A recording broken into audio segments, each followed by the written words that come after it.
Hey, Coffee and Bibles, welcome to episode 8, where me, Christian, chat with you, long-form conversation on anything coffee world or Bible world, or today, cars. I don't know. Cars. This is a treat because I have my longtime friend, Musa. Your last name is Tjahjono? Tjahjono, yeah. Tjahjono. Very Indonesian, yeah. If you do not know, I'm Indonesian. He's Indonesian. We are usually known to be Filipinos, probably. Yeah. Most We're people closer to mistaken because you. we're another darker Indonesian. Yeah.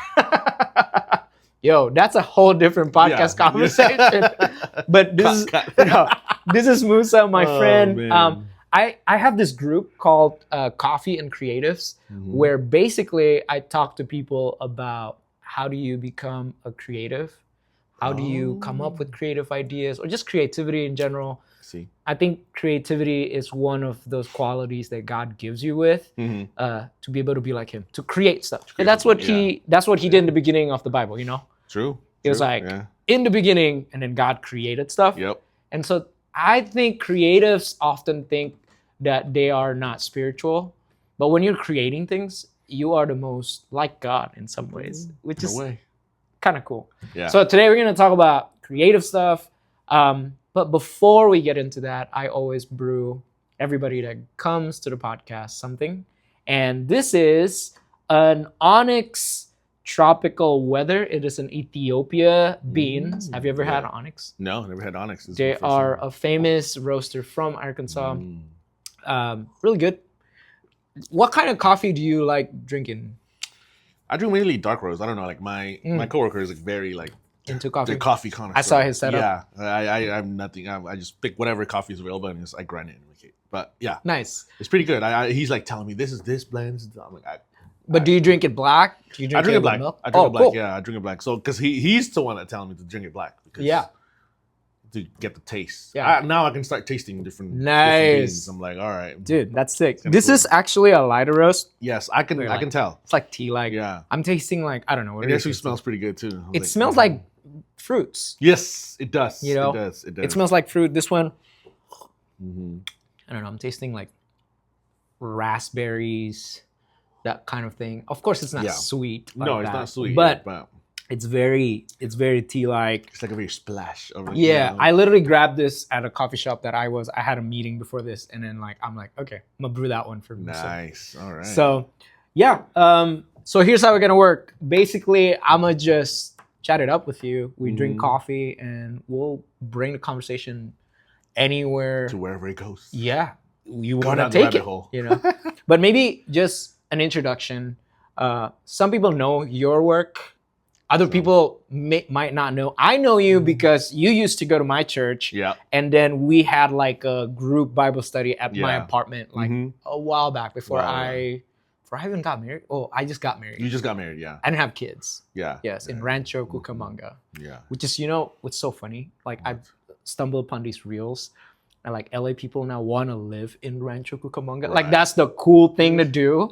Like go to Rancho Cucamonga. Before that, everybody's like, what's that city? Is it a different state? It sounds so weird. Rancho Cucamonga. Rancho Cucamonga. But anyways, funny story. But maybe tell everybody about you. What kind of work do you do?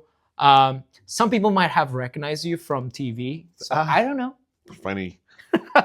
So my name is Musa and I'm a designer. I'm a car designer. I'm classically trained. I went to school at Art Center. Pasadena Art Center. Yeah. And, went through a lot of ups and downs. And, God took me a certain route. And then I end up in West Coast Custom for 10 years. Wait, were you born in America? No, I was born in... So you're like me. Yeah, I was born in Indonesia. We're immigrants. Yeah, we're immigrants. We moved here. I moved here when I was 13 years old. I started freshman in high school. Freshman in high school is where I start moving here, and start learning English and all that stuff. But it was cool. Wow. It was a good experience, definitely. And my longest career was, of course, West Coast Customs when they were in the beginning when they had the TV show. Did you draw a car for Usher and Justin Bieber? Bieber, yeah. Bieber, you did. Yeah. Okay, Usher, I did one car, I think. Okay. It was like a Lincoln Continental, I think, or something like that. I think I remember the Bieber one. The Bieber one, you showed me. He did a lot. We did a lot for everybody, like just trickle here and there, like a bunch of people. But yeah, so after that 10 years, I kind of mature as a designer, and then I have a kid. So I drove way too far. So I can't commute. Like, Dude, that's when I saw you, and you and Grace, your wife Mhm. now, Yeah. just was like about to date or something like that. Oh yeah. We just started dating when Yes. when I was still with going to your Bible study. That's But crazy. yeah, it was that was the pivoting point when I had Naomi, my daughter. It was I was like, I can't commute. This is way too much. How old is she now? She's 3. Dang, bro. Yeah, I lost like 4 hours of my time every day. I'm aging on the 5 freeway. I'm aging on the 5 freeway. That's a different concern. See, when you're a father and you have a know family, you're thinking about life very differently. Oh yeah, I used to love driving by myself and like listening to all podcasts. Yeah, and I'm like, well, it's a waste of time. I need to be with my family. Yep. So yeah, so that, and then I basically said, oh, I can't do this anymore. And at that moment also, like, I was praying about it. Like, should I do this? Because it was a cool career I had. Like, it was fun mostly. Yeah. Like, it wasn't. I don't because God gave me the talent of like being creative, and it wasn't like a job. More likely, it's more like I get to experiment. I get to like, and that company, West Coast Custom, was really great because they give you a lot of creative freedom. I can do all kinds of random stuff. I designed from what was your like position at West Coast at that time? I was their hair designer. Head designer. Yeah, I was their hair designer. But yeah, I get to work with multiple, like you mentioned, like multiple celebrities, corporations, even like government like police departments and all that stuff like that. So it was all variety of clients, which is great. Which is I definitely learned a lot from. So wait, West Coast Custom. I felt like when I was growing up, I watched West Coast Custom on Pimp My Ride. Is that the same company or a different company? It is the same company, but the TV show in the beginning that was run by MTV, that was dude, nobody know what MTV anymore. Yeah, oh my god. They're Netflix. They're Netflix. Yeah. No, but it was the MTV run Pimp My Ride. It was very gimmicky, right? It was very like kind of like putting like a refrigerator, putting an aquarium, and stuff like that. So it was all the fun and games. But I think West Coast Customs, as a company, they realized like this is not aligning with their vision, so they pivot, and then they have their own show. Oh, interesting. Which start doing like normal cars. Yes. Like, the actual cars, like cars for celebrities, cars for all this stuff. So from that's actually when I joined. I didn't know I didn't join. I wasn't with them when during the Pimp My Ride days. Yeah. I was with them when they already started the doing the normal cars. So from that, then I learned about like dealing with corporates with like say like Coca-Cola, Verizon, HP, wow, like stuff like that, meeting having like seeing like what kind of perimeters. It was cool. It was a good learning experience. It was very, very fun. But yeah, back to the topic. Like the pivoting point was my daughter, and I couldn't drive so much, and I had to make a call. And this opportunity, the company that I'm with right now, which is very unique opportunity because I was this came through my old time friends too. I've known them for a long time, and then we lost contact for a while. And it's funny because I know how God always works in mysterious ways. Yeah. And then you're like, one night he called me. He was like, "Hey man," I was like, "How you doing?" And he just out of nowhere we just stopped talking again. And he was like, "Hey, I just wondering, how you doing with your job?" I was like, "I'm cool, I'm chill." He's like, "I'm gonna have an opportunity for you." I'm like, "Wait, what?" Wow. So yeah, so that led to this now. And so you're here. You're very close to where I roast before. Yeah, to Escovina. Yeah. Yes. That's cool, man. So I started this as just their creative, like just design, like doing like their mostly graphic design job, which is a little more not like car driven. Yeah.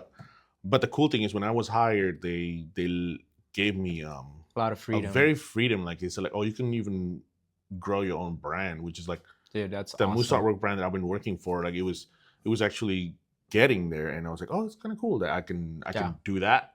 And then not many companies willing to do that, especially like back then it was like it become a conflict. But since this is no conflict, I can work together. I can design the car, and then I can plug in their product Yeah. Which, you know, their product is like basically it's like wraps. Like they do these like cool, like, you know, colorful like Nice. wraps. But it's this is a PPF. It's not like vinyl. So Okay. it's like more like a paint protection thing. So it was very cool. They have very they have factories in overseas and stuff like that. So yeah, so I started that, and then after a year, they liked it. They like how what we did in the U.S. division, because they're a global company. They're all over, and they're pretty huge. yeah, the boss is like, you know what? Like after a year, they came and talked to me. He's like, hey, why don't I just I'll make you our global creative director. Whoa! So I get to dictate how the whole company looks. Dang. The direction, like how. Okay, so I'm aligning with, you know, everybody in different regions, Europe, Middle East, Southeast Asia, like, you know, just getting that. So, dude, yeah, I'm happy for you. Yeah, thank you, man. It was cool. It was cool. That is so awesome. Yeah. Let's talk about your way of creativity. Like, how do you think about your creative work? Now, every creative has their own quirks of like how you get into the mode and zone. The mood, yeah. And also at the same time, you are creating all these things from scratch. Yeah. Right? Yeah. How do you think about your creative process? How did you even get into working with cars? And like that has always been something since you were young, something that you were interested in? Like, no, it wasn't actually. I never asked you that question. Yeah, like, how did you like how do I end up think here, about right? that? Yeah.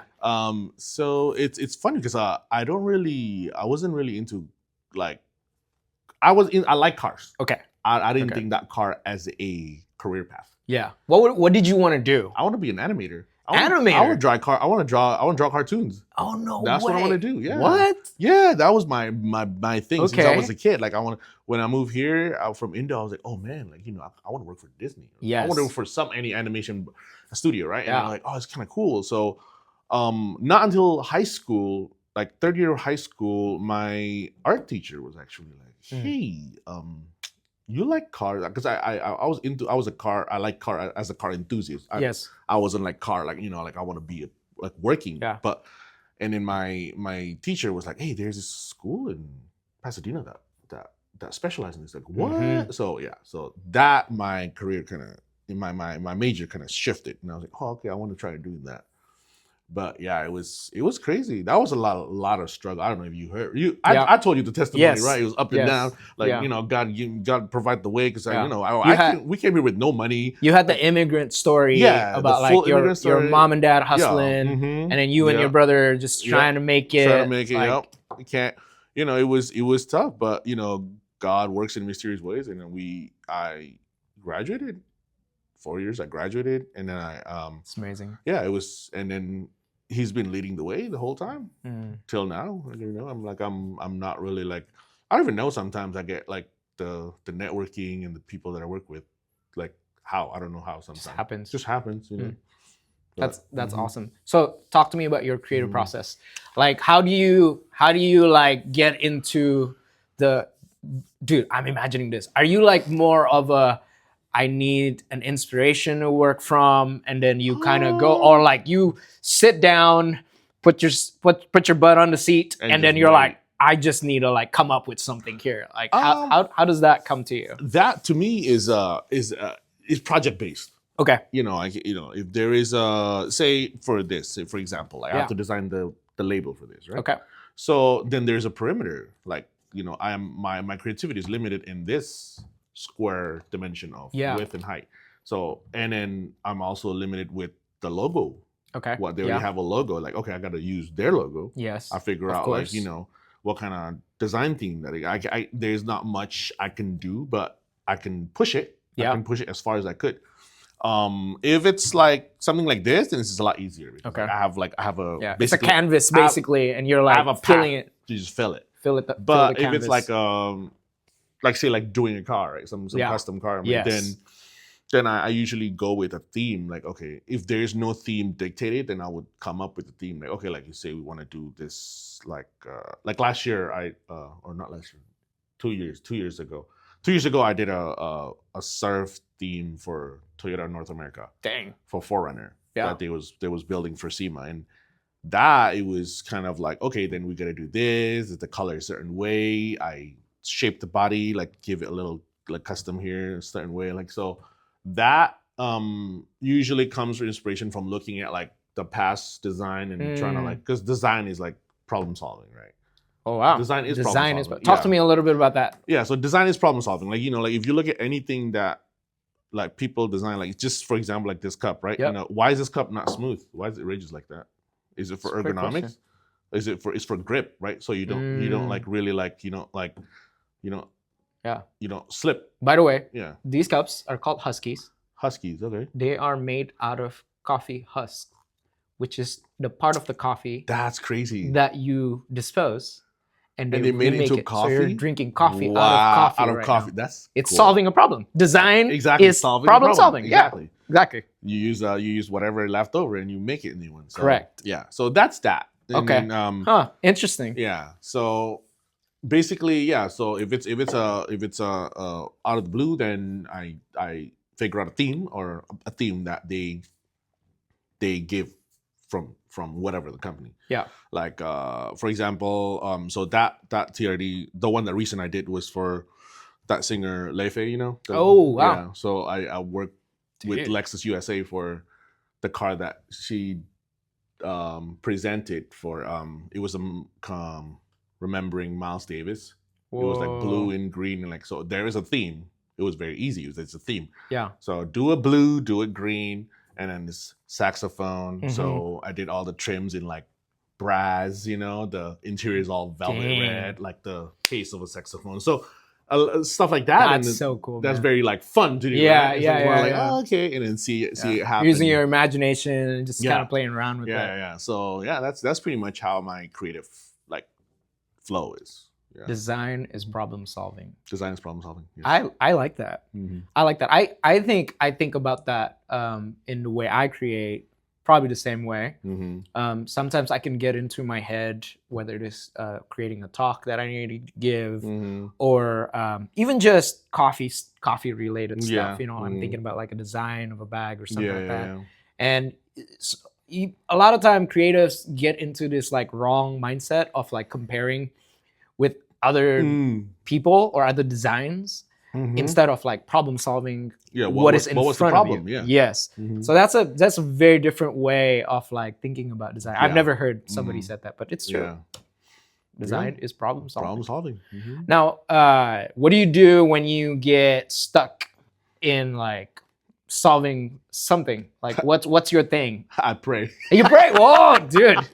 Just because this podcast is called Coffee and Bible, I will give them a plug. No, like for real though. Like, cause sometimes it's kind of like it was hard because like as when you work in a creative field, you see everything almost every day. And now with the world of AI, I can compare things very easily. I can upload like, okay, like this is my direction, this is my theme, I want to do this, like make 5 options of this, see what it comes up with, and like give me all the. Do you think AI in your industry is changing the way creatives are doing their creative work? Flow? Definitely. Yes. Okay. It's changing it. I know a lot of people might disagree with me on this. Yeah. But like for me at least, it gives me it's a tool.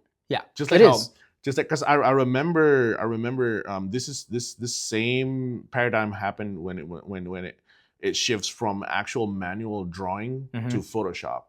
Yes. I was in the middle of that when I went to school. Adobe just came out with everything. They're like, now you can draw in Photoshop. It's like, you don't need to spend your money on the markers and all like that. But back in the day, when I was in school, people always say like, when you draw it when you draw the car like with like marker and chalk and like gouache painting, like it looks But with Photoshop, you can do it much faster, like fraction of the time. And now with AI, you can do it even like in seconds, which is like it's supposed to help you.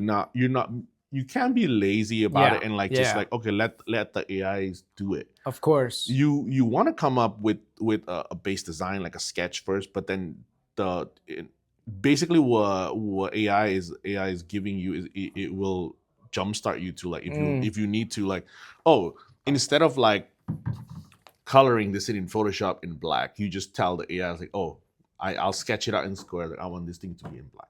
Yes. in whatever you want. It will do that. You want it in gloss, you want it in matte, what kind of color, what kind of material. It can come down to like material.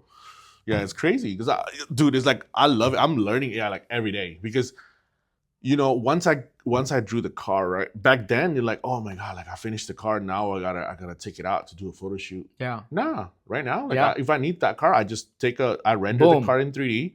I'll put it up in a blank background, and I said I'll tell the AI, I was like, hey, I want to see this car in this, shoot it with Sony this, with this lens, ISO this shutter speed. What? Oh yeah, it does that. It does that.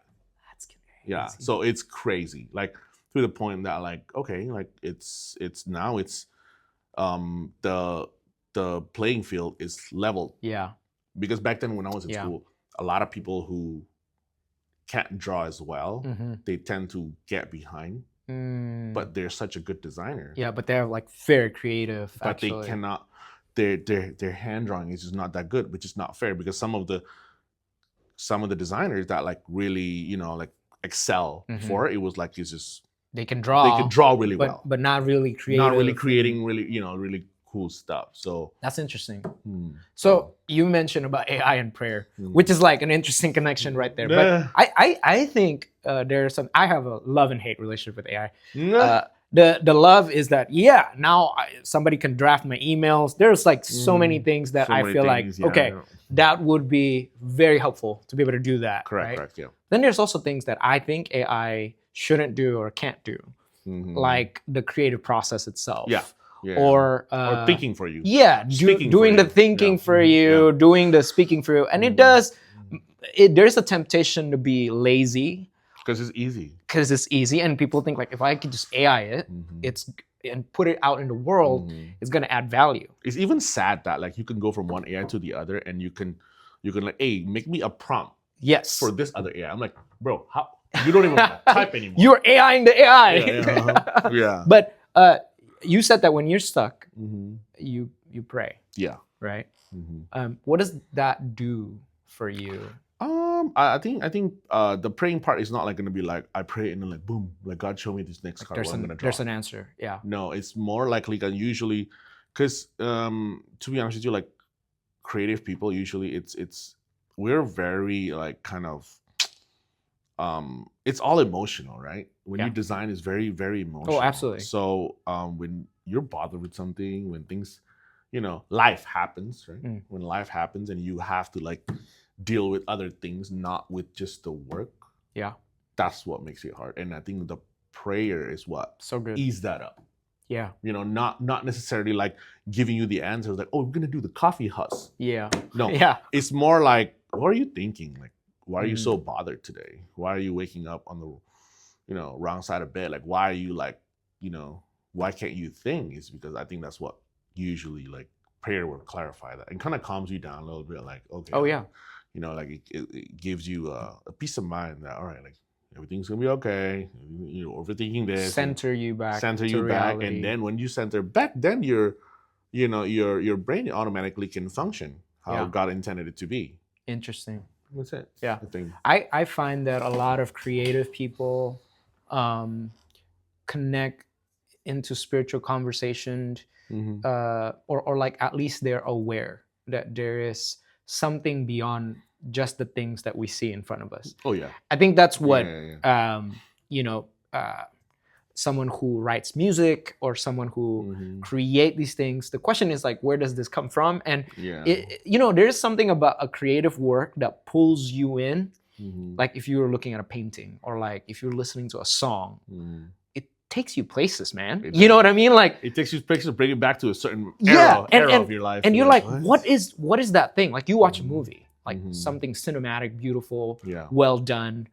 It takes you to places. Suddenly you're thinking about some more deeper meaning to life. And I think the world needs creatives because creatives, poets, rappers, stand-up comedians are another one that are like super fun. They're naming things that a lot of people are afraid of saying. Correct, but it's true. Everybody thought of it. I've already thought about it, but they're like, it, and then he says it, and everybody is like either laughing and offended at the same time, because it's true. Yeah, Makes sense. And I love that whole this whole creative industry or people that God placed on earth that think about life very differently, because I think beauty is a character of God that we don't often talk about.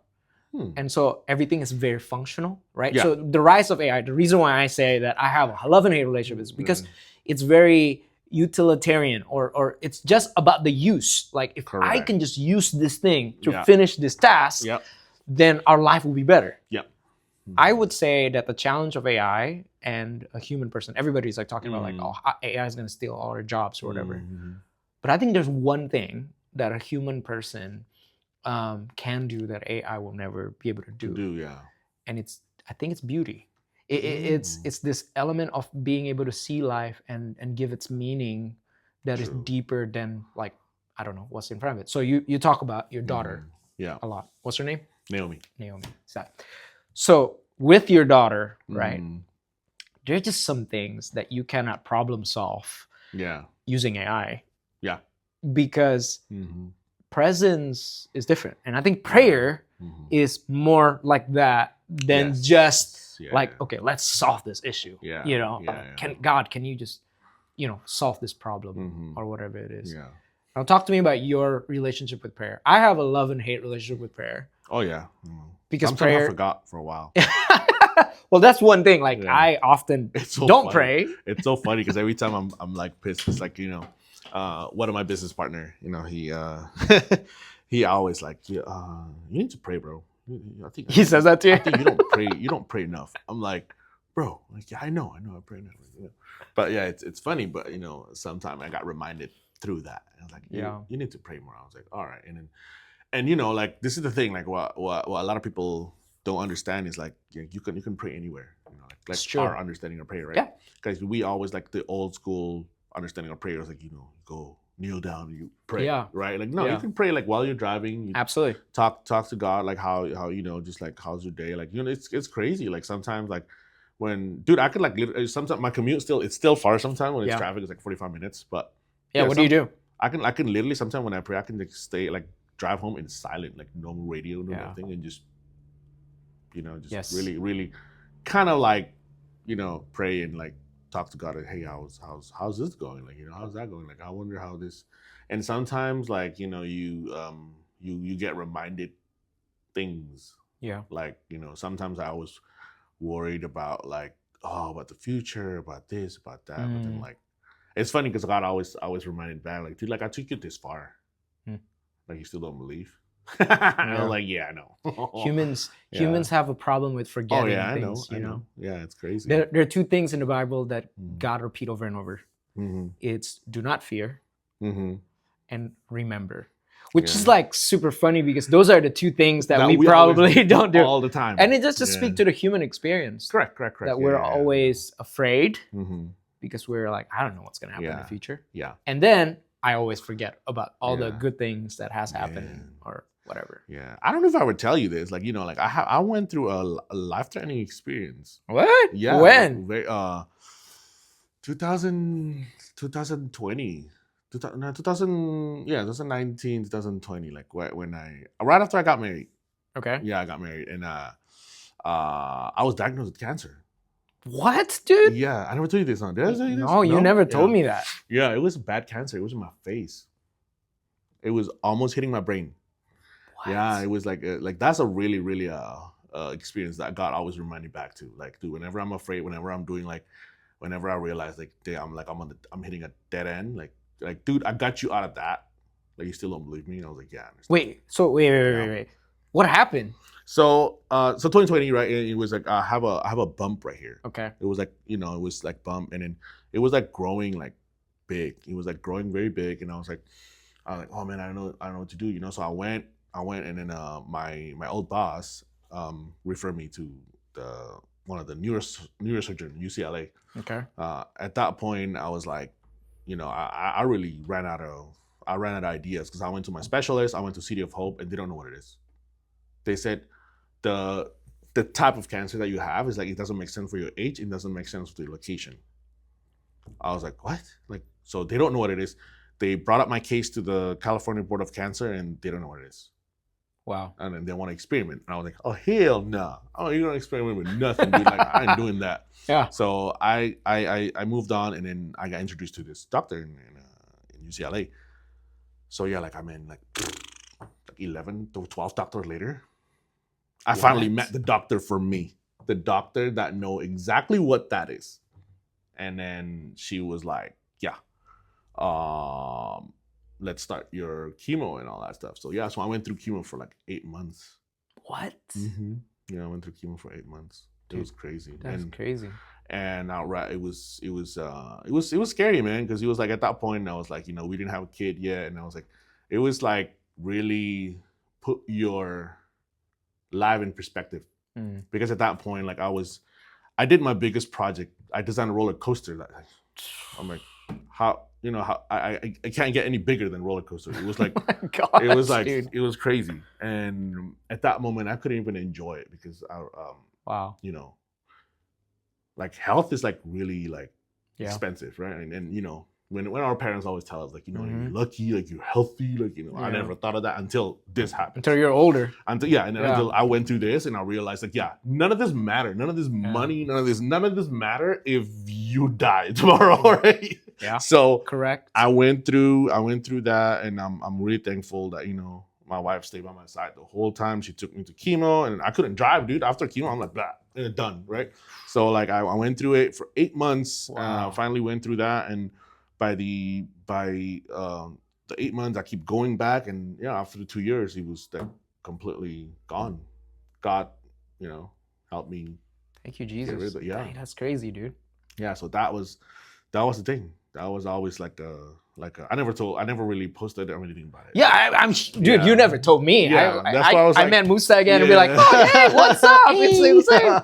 Yeah, I try not to think about it because like I know like I'm overthinker. Yeah. So if I do talk about it more, like I'm gonna start thinking. You're like, oh, and no. during that time when that thing happened to me right now, and when I was going through the chemo and stuff, like I try to like, that's why I went back to work.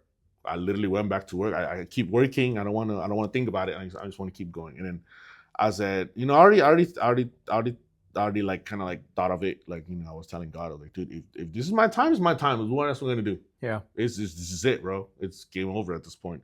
I got my line. I got my everything in check already, dude. Like, yeah, it was crazy to go to went over that as a young person is insane. Because you know, especially Indos, like we always thought like, you know, cancer is like, that's like old people stuff. Yeah. Like when you're 70s and 80s. Like, yeah, that's not gonna happen to us. Yeah, I'm like, yeah. I was like, how? Like, but yeah, it was. How old are you now? I'm about to be 40 this year, man. Yeah. Me too. Yeah. Are you 39? Yeah, I'm 39. Okay, I'm 38. So like close. We're behind you. We're over there, all there. But yeah, man, it's a life experience, and God always reminded me of that. He made sure that, hey, I got you out of that. So don't forget. I remember when my dad went to the ICU during COVID. Like my dad went into the ICU, and like we didn't know how he was gonna do, and he came out of that. Praise God. And he always say, "Hey, my passport got extended." Meaning like on Earth, and I felt like that was the experience for you. See, you never know, man. You never. I guess like I feel like your purpose is not done yet, right? In this earth. I think that's what God is always trying to do. Like I don't know what God has planned. I never thought like, you know, I was joining this company, I would do this, and then like growing like, you know, my brand grow like the way it does. I don't even know like how it's how God like created, you know, the meeting, connecting me with the right people at the right time, you know, like it's you're bringing your stuff home to Indonesia now. Yeah, like last time I was on the plane, I heard someone talk behind me, and I was like, that sounds so familiar. I looked back and it was you, and you're like on the same flight as me. Yeah. And so what do you do in Indo with like your brand and stuff? In Indo, that was a funny thing. In Indo, it was starting the car scene, right? The car scene. So the car scene in Indo is very infant right now. They're just very It's just like popping it's out. kind of like coffee. Like our coffee scene right now, it's like it's growing. crazy, right? Yeah. So it's cool.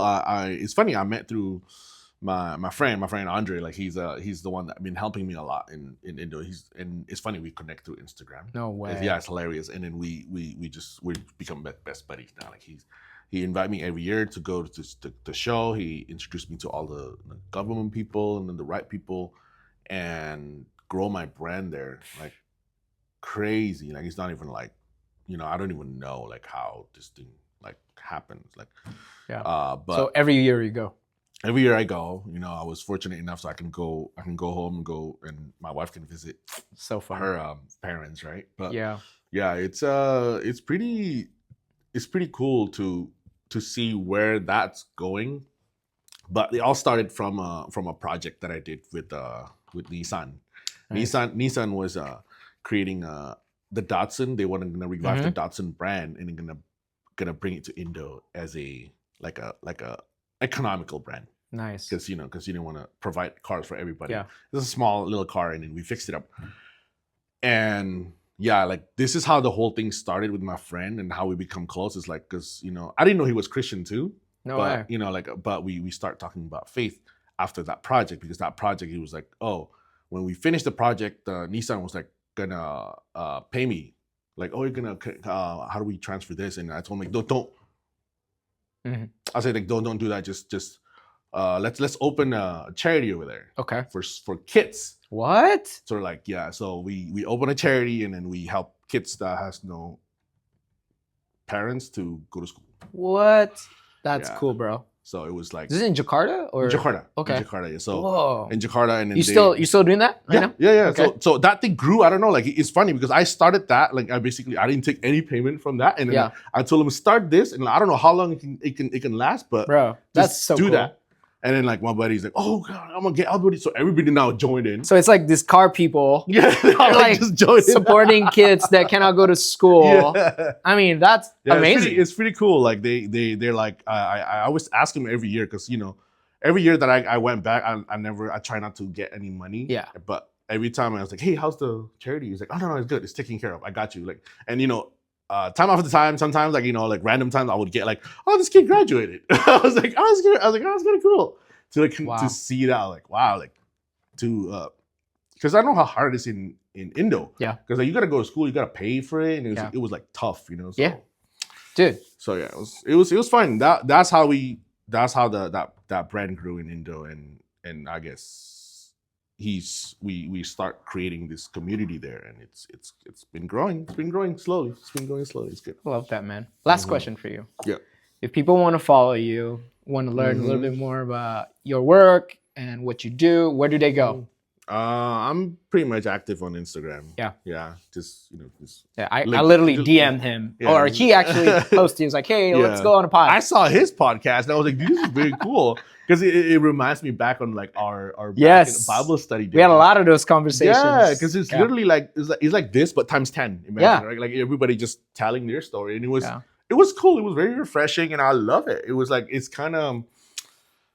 I don't know, like it kind of helped as a support system that, within the Christianity, like how we, and then you always implemented the, back to the Bible and how it helps us. Like, oh, like it's, when you go through this kind of problem, and then you realize like somebody is sitting across from you going through the same thing. You're like, wait, what? So it's not just me, You know what's crazy about this? It's just conversations. Yeah, exactly. Yeah. You know what I mean? Like, there's nothing crazy about it. I mean, it's just like, I'll make you coffee and we'll chat. Just like in the living room in my apartment a long time ago. It's like, I'll bring donuts. With donuts.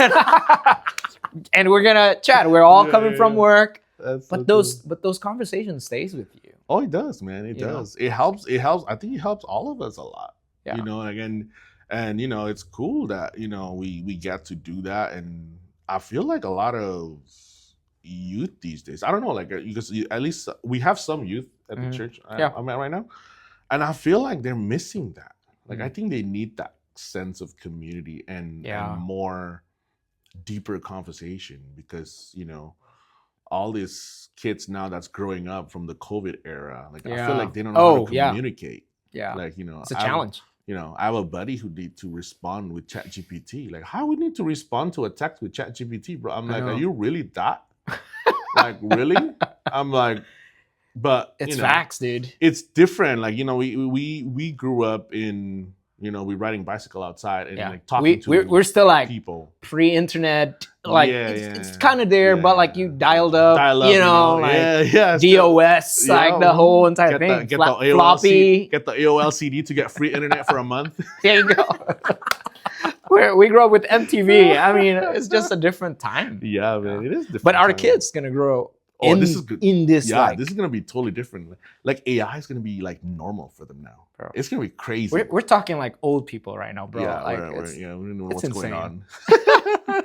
Dude, it's nice catching up with you, man. Thank you, man. Thank you for coming. This has been refreshing. No, it's fun just catching up and doing all that. Hey, if you want to follow Musa, I'll like put it on the note and link it. It's really cool. So connect with them, chat. We will see you on the next episode. Thanks for tuning in. See you later.